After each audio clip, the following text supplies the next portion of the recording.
Japan says it must defend Taiwan. Hong Kong students will soon be re-educated. And Enes Kanter calls out LeBron James over China. That and more on this week's China News Headlines.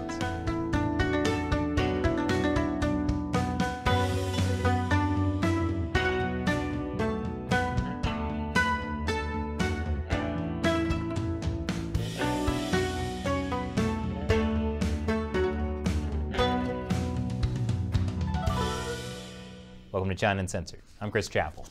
This week's China News Headlines. For months, Japan has been signaling stronger support of Taiwan in the face of aggression from the Chinese Communist Party. Japan has even suggested it could use military force. Over the summer, the Deputy Prime Minister said Japan must defend Taiwan if China invades. And recently, Japan changed the name of the de facto Taiwanese embassy in Japan to include Taiwan in the name. That angered the Chinese Communist Party. So the Communist Party won't let other countries have official Taiwanese embassies. And when countries have unofficial Taiwanese embassies, the party even throws a fit when the word Taiwan is used in their name. It's totally normal, not psychotic at all. Ugh. But the Chinese regime's hissy fits have not stopped Japan's support for Taiwan. Now, former Prime Minister Shinzo Abe is saying the U.S. and Japan cannot stand by if China invades. The armed encroachment on Taiwan is a major danger to Japan's territory, whether geographically or spatially. A Taiwan emergency is a Japanese emergency, and therefore an emergency for the Japan-U.S. alliance. That's a pretty big deal. Did it anger China? You betcha. The Communist Party fired back, framing what Abe said as Japanese imperialism. Japan has colonized Taiwan for half a century, has committed countless crimes, and bears serious historical responsibilities to the Chinese people. Anyone who dares to go back to the old path of militarism and challenge the bottom line of the Chinese people will get their heads badly battered. That's totally normal and not psychotic at all. I mean, what the heck? That's not something a normal country spokesman says.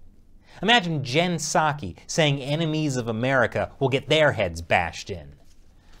But it's looking more and more like China will do something to Taiwan.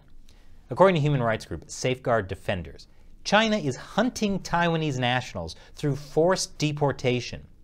Beijing has been pressuring foreign governments to extradite Taiwan nationals to China. It's happened to over 600 Taiwanese nationals.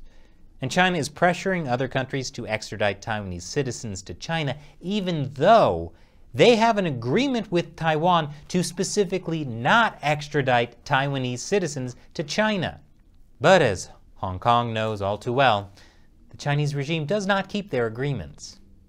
Again, China is pressuring other countries to send people who are not Chinese citizens to China. This is kidnapping. And speaking of kidnapping, Chinese tennis star Peng Shuai is totally fine. More after the break. Welcome back. You know, for some reason, people just don't believe the Chinese Communist Party when they say tennis star Peng Shuai is fine. Well, except the International Olympic Committee. They came to the not at all suspicious, unanimous conclusion that she's fine. In fact, the IOC says they had a second video call with Peng Shuai and she's okay. The IOC also defended itself against accusations they're covering for Beijing by saying they're taking a very human and person-centered approach. Is it just me, or are the IOC statements sounding more and more like Chinese propaganda? The IOC also says they're using quiet diplomacy with China, which totally works according to lots of people. Yes, the IOC's diplomacy is so quiet, it's completely silent. But when it comes to Peng Shuai's situation, what the IOC really wants to say is, hey, how about those Winter Olympics in Beijing in 2 months? Who's excited about that? Meanwhile, despite the best efforts of the IOC and the Chinese Communist Party, the Peng Shuai story just won't disappear. The EU is demanding verifiable proof Peng Shuai is safe. What? Creepily staged photos of her with stuffed animals wasn't proof enough? Well, it wasn't enough for the Women's Tennis Association. The WTA is suspending tournaments in China over the treatment of Peng Shuai. Now this is big. The WTA threatened to do this earlier, and they've actually followed through, even though the organization stands to lose hundreds of millions of dollars over this. The WTA has a 10-year deal to hold its season-ending tournament in Shenzhen, where organizers committed to some $150 million in prize money and millions more on tennis development in the country.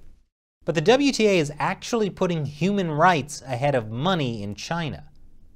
I almost can't believe it, because this almost never happens. I'm more used to seeing stories like this: major American companies like Nike, Coca-Cola, and Apple lobbying against anti-slave labor bills that would affect their business in China.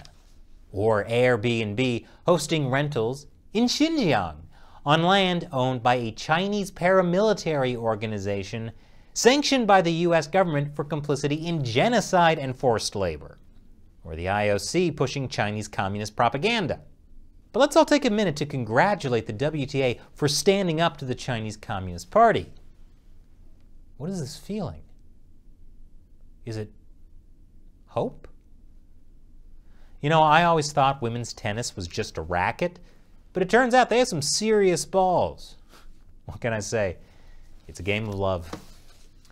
Hong Kong schools will be getting a new value education curriculum framework. Doesn't that sound fun? Of course, getting something new means you have to get rid of something old. So Hong Kong's Education Bureau is getting rid of requirements for learning about the motherland with critical thinking and respect for human rights. But they'll be taught something much better: law-abidingness and loving China and Hong Kong. It also tells Hong Kongers that as a Chinese person, they have a responsibility to defend their country and their home. I'm sure Hong Kongers will readily accept that identity. And if they won't, American companies will be there to lend a hand.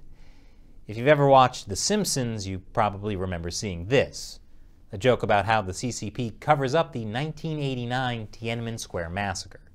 Well, how's this for a joke? Disney Plus just removed that entire episode of The Simpsons in Hong Kong. So The Simpsons joke about Chinese censorship got their show censored.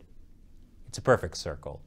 That episode also has Homer viewing the mummified corpse of Mao, and he says Mao looks like a little angel that killed 50 million people.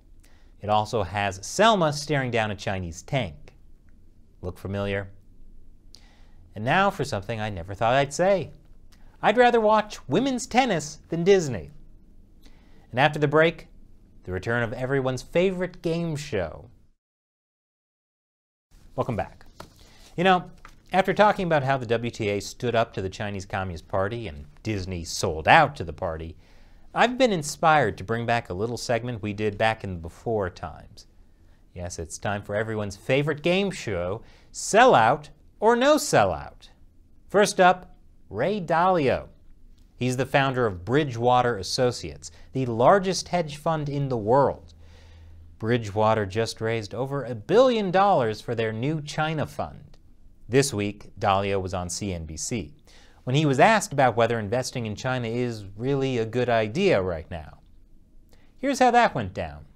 One of the quick questions I just want to ask you on China, though, is clearly there's human rights issues. There's questions right now about this Chinese tennis player, Peng Shuai. There have been questions about Jack Ma. How do you think about that piece of it when it relates to investing there?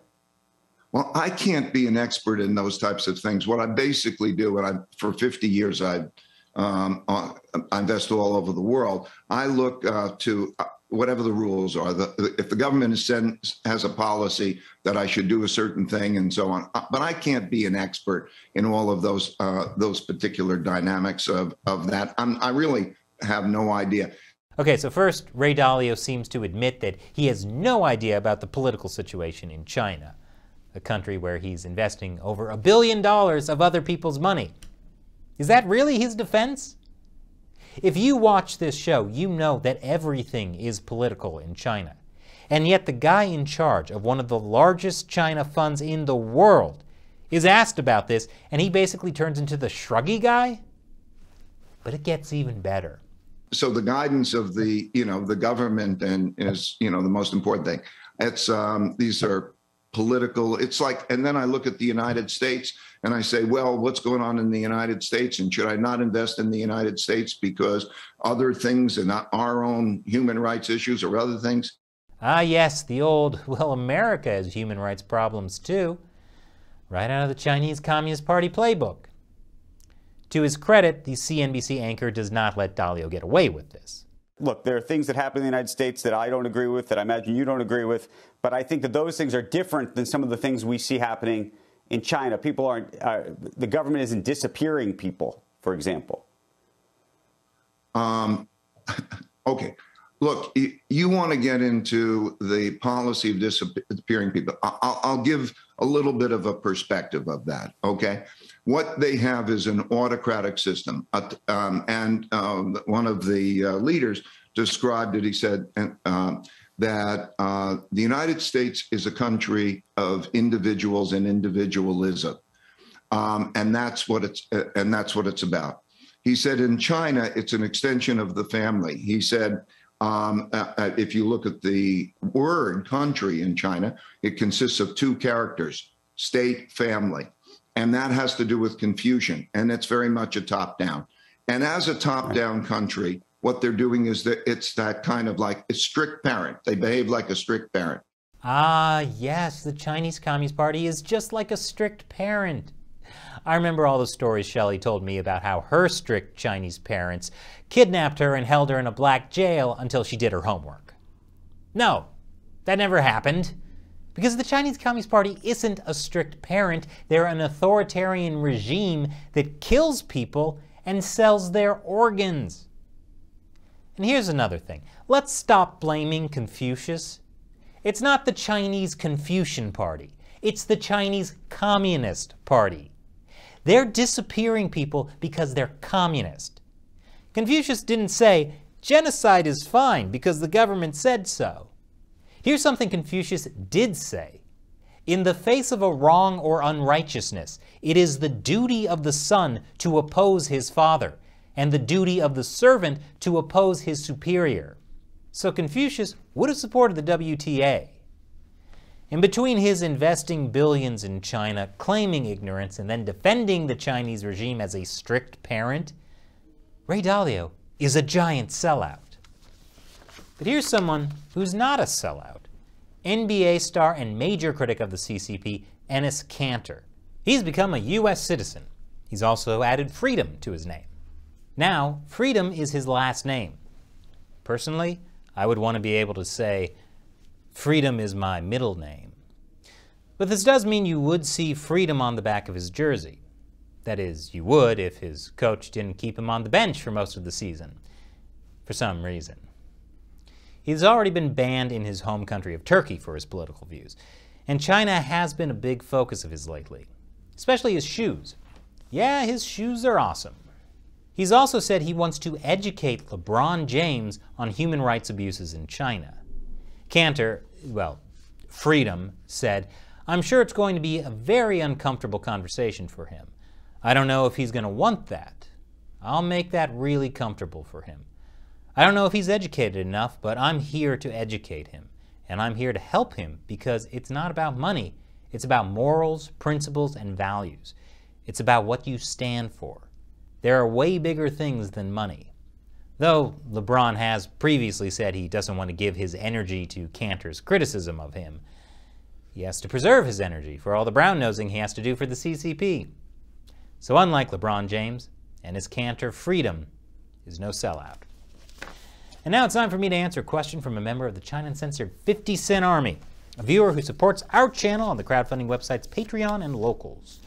Bitter Comments says on Patreon, I want merch mocking China-loving celebs. Would 100% buy one of John Cena. I'm glad you brought this up. So if you haven't heard, we finally have China Uncensored merchandise, like this fantastic Xi Jinping the Pooh t-shirt.